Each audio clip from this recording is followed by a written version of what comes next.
રાજકોટમાં history sheeter સામે crime બ્રાન્ચની કાર્યવાહી। રાજકોટમાં કુખ્યાત 6 આરોપીઓ સામે ગુજસી ટોક અલ્તાફ આંગડી સહિત 6 શખ્સો સામે ગુજસી ટોક 5ની ધરપકડ।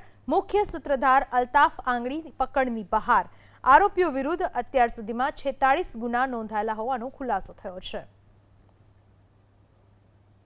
આ ટોળકીમાં 6 સભ્યો વિરુદ્ધ 2016 થી 2026 સુધી કુલ 46 ગંભીર પ્રકારના ગુના દાખલ થયેલા છે, જેમાં લૂંટનો 1 ગુનો, મર્ડર અને અટેમ્પ્ટ ટુ મર્ડરના 2 ગુના, રાયોટિંગના 5 ગુના, મારામારીના 6 ગુના અને દારૂ જુગારના કુલ 33 ગુના ધ્યાને લેવામાં આવેલ છે। આ જે ટોળકી છે એમાં કુલ 6 સભ્યો છે, જે પૈકી 5 જે સભ્યો છે એ ક્રાઇમ બ્રાન્ચના કબજામાં છે અને એ જે 5 સભ્યોને જેને હસ્તગત કરવામાં આવેલ છે એના નામ છે તોસીફ ઉર્ફે બાગુ રહેવાસી જંગલેશ્વર, ઇમરાન બેલીમ રહેવાસી જંગલેશ્વર, અશોક ગોવિંદભાઈ સિંધવ રહેવાસી અંબેડકર નગર, ભરત વાસુર રહેવાસી રાજકોટ અને ઇકબાલ વડાવરિયા રહેવાસી મોરબી।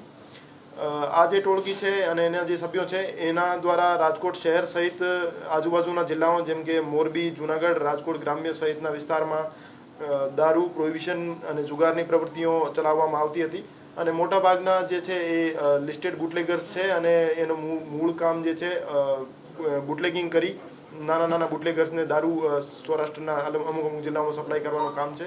તો દારૂ જુગારની જે બદીઓ છે એને નિયંત્રણમાં રાખવા માટે આ જે ટોળકી વિરુદ્ધ GCTOC દાખલ થઈ